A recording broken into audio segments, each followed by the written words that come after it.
School बन जाएंगे जो एनईपी की समग्र भावना को समाहित करेंगे।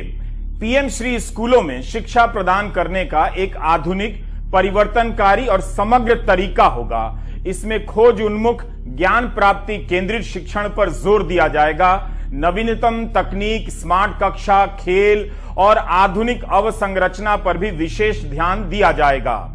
इस घोषणा को लेकर कुछ सवाल हैं। दुनिया के सभी स्कूल दावा करते हैं कि उनके यहां ज्ञान, खोज और चिंतन को बढ़ावा दिया जाता है। सरकारें अपने खराब स्कूलों के संसार में से कुछ स्कूलों का चुनाव करती हैं, अच्छा बनाने का ऐलान कर देती हैं, जिससे जनता को लगता है कि चलो कुछ 100 स्कूलों में सुधार होगा, जिले में एक स्कूल तो अच्छा होगा, बाकी का भी नंबर आएगा। और फिर शुरू होता है अलग अलग नामों वाले स्कूलों के विकास और उन्नयन का ऐलान। आदर्श स्कूल, प्रतिभा स्कूल और मॉडल स्कूल और अब स्मार्ट स्कूल। हमारे पास एक नया स्कूल आ रहा है, प्रधानमंत्री स्कूल फॉर राइजिंग इंडिया। प्रधानमंत्री ने कल इसे नई पहल बताई है, जबकि ऐसे स्कूल की घोषणा पिछले साल के बजट भाषण में ही की जा चुकी थी। 1 फरवरी 2021 के बजट भाषण में वित्त मंत्री ने 15,000 स्कूलों के बारे में ऐलान किया था।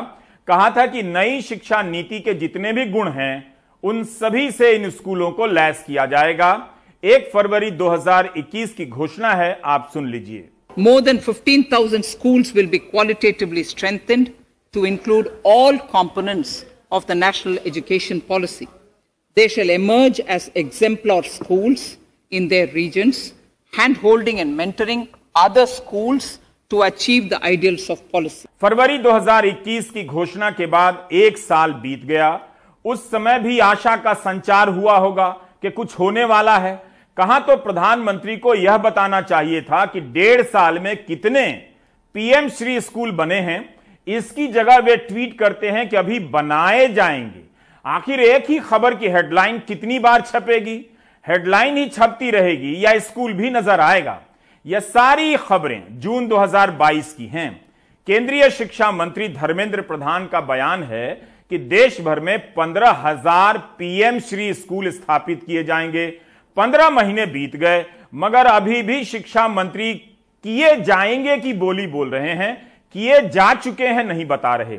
5 सितंबर 2022 को भी प्रधानमंत्री ट्वीट करते हैं कि पीएम श्री के तहत 14,500 स्कूल बनाए जाएंगे।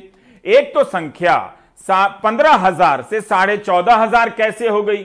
500 स्कूल क्यों कम किए गए? इसी का जवाब नहीं है। लेकिन जो खबर 1 फरवरी 2021 में और जून 2022 में हेडलाइन बनकर छप जाती है, उसी खबर को 6 सितंबर 2022 के दिन हेडलाइन के रूप में छापा गया है, ताकि आशा का संचार होता रहे। 2 जून 2022 को शिक्षा मंत्री खुद बता रहे हैं कि भारत में जितने स्कूल हैं, उनका 1% स्कूल पीएम श्री स्कूल में बदला जाएगा। 1% के बदलाव को अखबार 100% के बदलाव के रूप में हेडलाइन बना रहे हैं। राज्यों के शिक्षा मंत्रियों के सम्मेलन में शिक्षा मंत्री कह रहे हैं कि पीएम श्री स्कूल लेकर आ रहे हैं।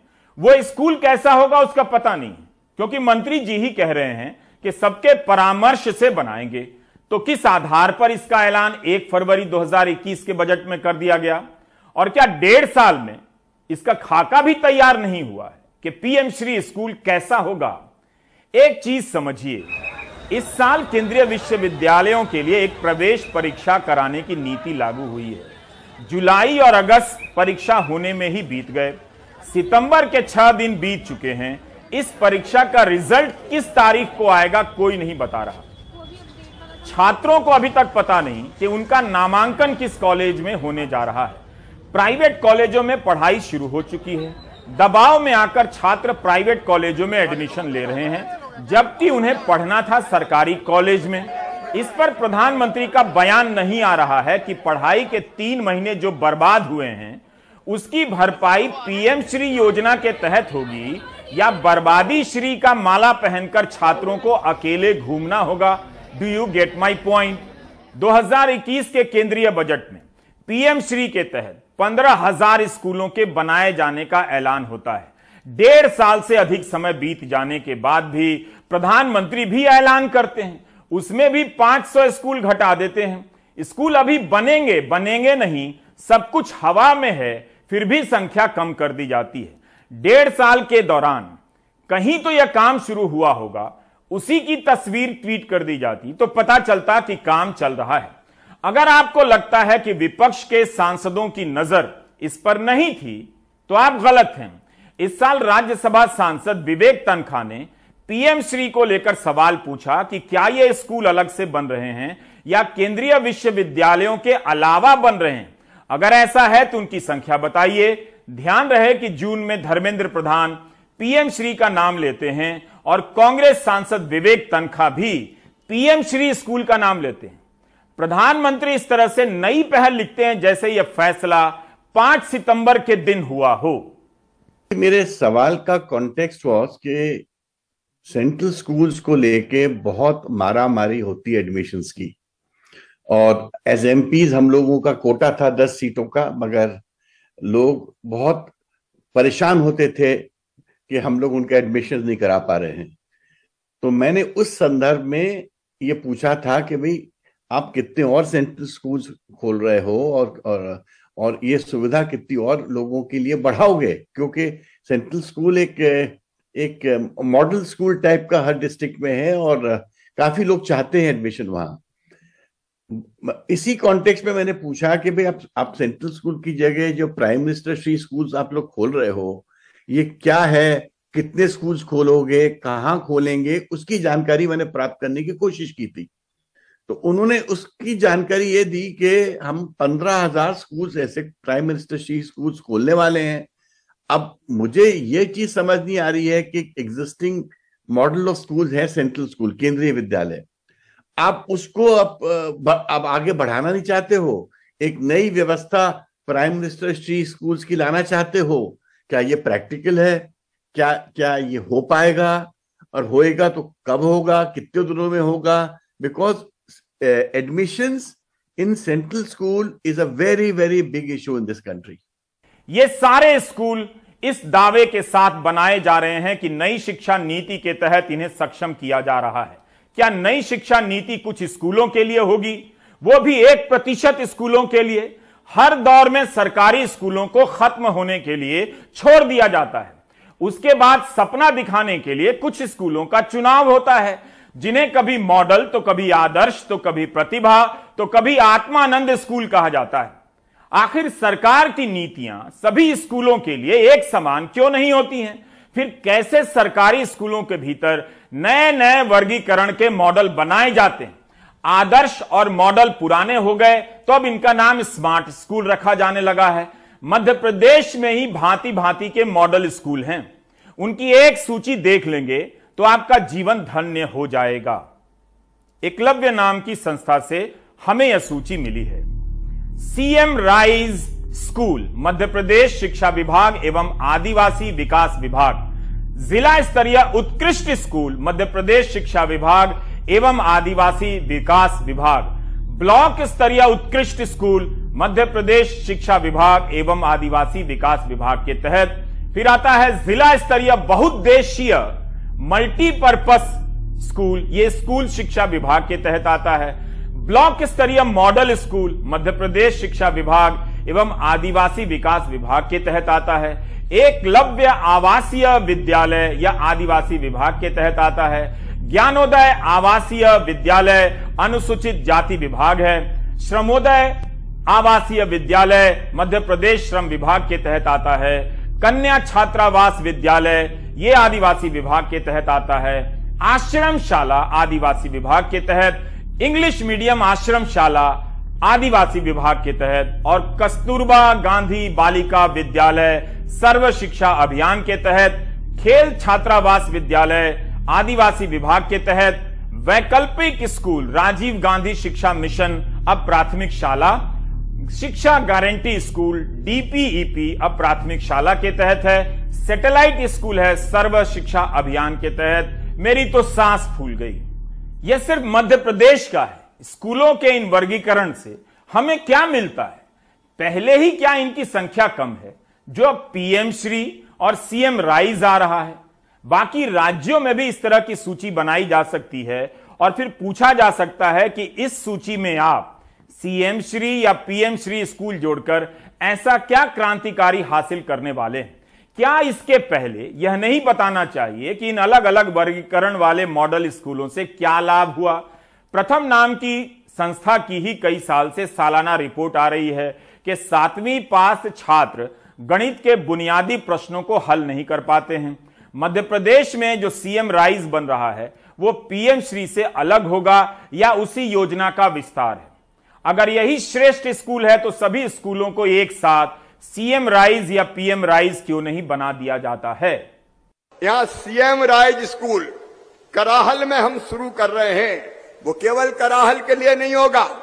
सीएम राइज स्कूल की बिल्डिंग बनेगी लगभग 24 करोड़ रुपया में। आसपास के गांव के बच्चे उसमें पढ़ने आएंगे। आप कहोगे काय में आएंगे?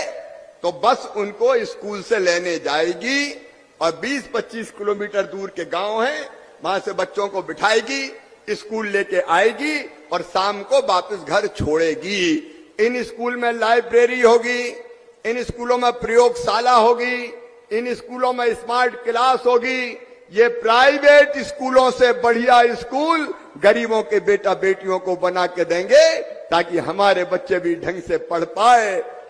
घर से स्कूल ले जाने और घर छोड़ने बस आएगी, यह भी कोई क्रांतिकारी बात है?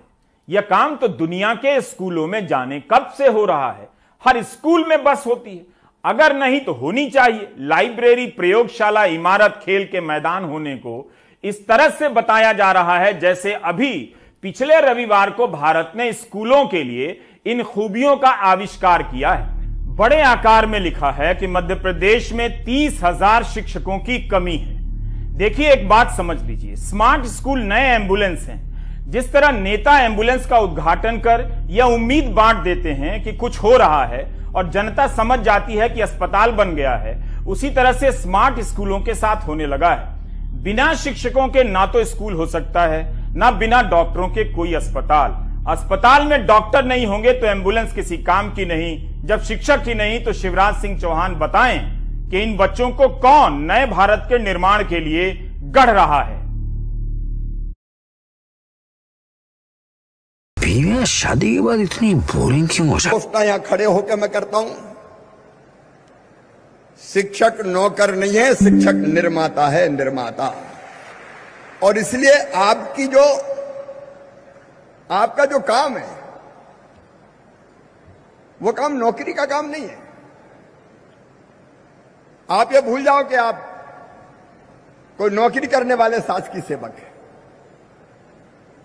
आप बच्चों का भविष्य गढ़ने वाले गुरु हैं।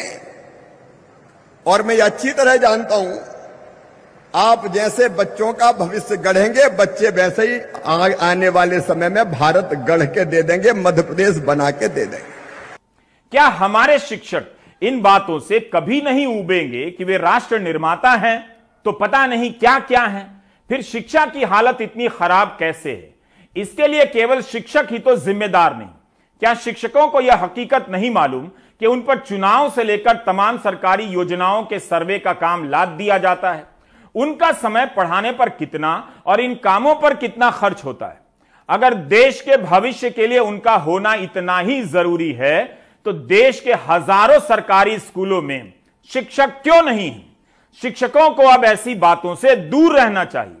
अनुराग द्वारी ने रिपोर्ट की थी कि मध्य प्रदेश में 21,000 से अधिक स्कूल ऐसे हैं, 21,000 से ज्यादा, जो केवल एक शिक्षक के बूते चल रहे हैं। बताइए, टीचर नहीं है, लेकिन इस स्कूलों को लेकर भाषण ऐसे दिए जा रहे हैं जैसे स्कूल आज ही धरती पर उतारे गए। मध्य प्रदेश के मुख्यमंत्री शिवराज सिंह चौहान ने अपने भाषण में जिस भाषा का प्रयोग किया है वो है तो हिंदी, लेकिन अगर आप समझ सके तो अच्छा रहेगा। भाषण इसी 4 सितंबर का है, अर्थात नवीनता से ओतप्रोत है, बासी नहीं है। मैं ये उद्घोषणा करता हूं कि भौतिकता की अग्नि में दग्ध विश्व मानवता को शाश्वत शांति के पद का दिग्दर्शन अगर कोई कराएगा तो अपना भारत कराएगा, अपना देश कराएगा। उसके लिए मध्य प्रदेश तैयार करने और उसके लिए बच्चे तैयार करने। तो आपसे यही निवेदन है कि इस काम में परिश्रम की पराकाष्ठा करते हुए अपने आप को झोंक के लगाएं। इस भाषण को मध्य प्रदेश के शिक्षक समझने की क्षमता रखते हैं, इतने से ही मुझे गर्व हो रहा है। भौतिकता की अग्नि में दग्ध विश्व मानवता को शाश्वत शांति के पथ का दिग्दर्शन अगर कोई कराएगा तो अपना भारत कराएगा, अपना देश कराएगा। परिश्रम की पराकाष्ठा करते हुए अपने आप को झोंक कर लगाएं। मुख्यमंत्री के इस भाषण के बाद न जाने कितने शिक्षक प्रेरित हो गए होंगे, भोपाल से पैदल ही लौट गए होंगे। भौतिकता की अग्नि में दग्ध विश्व मानवता को शाश्वत शांति के पथ का दिग्दर्शन कराने निकल पड़े होंगे। लेकिन इस कार्यक्रम में आए शिक्षकों की नजर उस अग्नि पर थी जो सैलरी नहीं बढ़ने के कारण भड़कती जा रही है, जिन्हें जलकर खाक हो जाना है ताकि विश्व मानवता को शाश्वत शांति मिले। ऐसे ईश्वर रूपी मानव प्रजाति जिसे शिक्षक कहते हैं, मैं चाहता हूं कि आप भी उनका दर्शन करें। प्राइम टाइम के दर्शकों से अपील है कि हाथ जोड़ लें, पुष्प वर्षा करें। एक एक बात को ध्यान से सुनिए, जगत का कल्याण होने जा रहा है। नवनियुक्त शिक्षकों को प्रशिक्षण के नाम पर भोपाल बुलाया गया। हमारे नवनियुक्त भाई और बहनों को बहुत सारी अपेक्षाएं थी। उनको जो वेतन में कटौती की गई थी उस वेतन को बढ़ाना था। उनकी परीक्षा उधर 3 वर्ष की गई थी, उसको घटाकर 2 वर्ष करना था। इसी आशा और अपेक्षाओं के साथ में हमारी माता बहनें अपने बच्चों को लेकर भोपाल में आई थी और प्रशिक्षण के नाम पर सरकार ने भोपाल बुलाकर उनके साथ में पूर्ण मजाक करने का काम किया है। ये एक तरह से देखा जाए तो शिक्षकों के साथ में बहुत बड़ा मजाक है। आपको शिक्षकों का सम्मान करना ही था तो आप व्यवस्थित तरीके से आप अपने हाउस में बुलाते, सम्मेलन के नाम पर बुलाते, आपके प्रशिक्षण के नाम पर ऑर्डर देकर यहाँ पर बुलाया और करोड़ों रुपए की बर्बादी की, जिससे पूरे प्रदेश के लाखों लाख शिक्षकों में आक्रोश व्याप्त है। आज इसी पंडाल में बैठे हुए एक बहन का मेरे पास फोन आया, वो श्योपुर जिले से आई थी। 11 माह से उनको नियुक्त हुए, उसके बाद में आज तक वेतन नहीं मिला। आप कौन से सम्मान की बात करते हैं? आप कौन से गुरुओं को सम्मान देने की दिशा में आगे बढ़ रहे हैं? केवल और केवल इस सरकार ने शिक्षा जगत का और शिक्षा का जितना सत्यानाश किया, शायद ही कल्पना की जा सकती है। यदि मध्य प्रदेश के मुख्यमंत्री जी को यदि शिक्षकों का सम्मान करना था, इनको प्रशिक्षण देना था, तो ऑनलाइन प्रशिक्षण भी दे सकते हैं। आज पूरा दुनिया में डिजिटलाइजेशन हुआ है, डिजिटल की दुनिया है, तो बहुत सारे प्रशिक्षण ऑनलाइन होते हैं, ऑनलाइन भी प्रशिक्षण दे सकते थे। किसी भी प्रकार का एक भी प्रशिक्षण की बात कुछ नहीं कही। माननीय मुख्यमंत्री जी ने मीठी मीठी बातें कही और अच्छी अच्छी कहानियां सुनाई कि नर्मदा जी अमरकंटक के बजाय विंध्याचल से 500 रुपए में निकलती थी। वेतन बढ़ाने का तो काम किया, लेकिन जो छोटी छोटी समस्याएं थी जिसके समाधान की ओर सरकार ने आज तक एक भी कदम नहीं उठाया। इसे सुनकर सुकून पहुंचा कि ये शिक्षक खुद को भगवान की तरह नहीं देखते, सामान्य इंसान की तरह उन्हें भी सैलरी और महंगाई वगैरह का दर्द होता है। इन शिक्षकों ने सही प्रश्न किया कि प्रशिक्षण के नाम पर मध्य प्रदेश के 52 जिलों से शिक्षक बुलाए गए, हर जिले से 300 शिक्षक बुलाए गए। इतनी लंबी यात्रा करके आए, एक दिन में किस तरह का प्रशिक्षण हुआ होगा आप समझ सकते हैं। प्रधानमंत्री ने पीएम श्री के तहत 14,500 स्कूलों के विकास और उन्नयन की बात की है। जवाहर नवोदय विद्यालय भी इसी तरह के उद्देश्यों के साथ बनाया गया। उसकी क्या हालत की जा रही है, इस पर भी विचार कीजिए।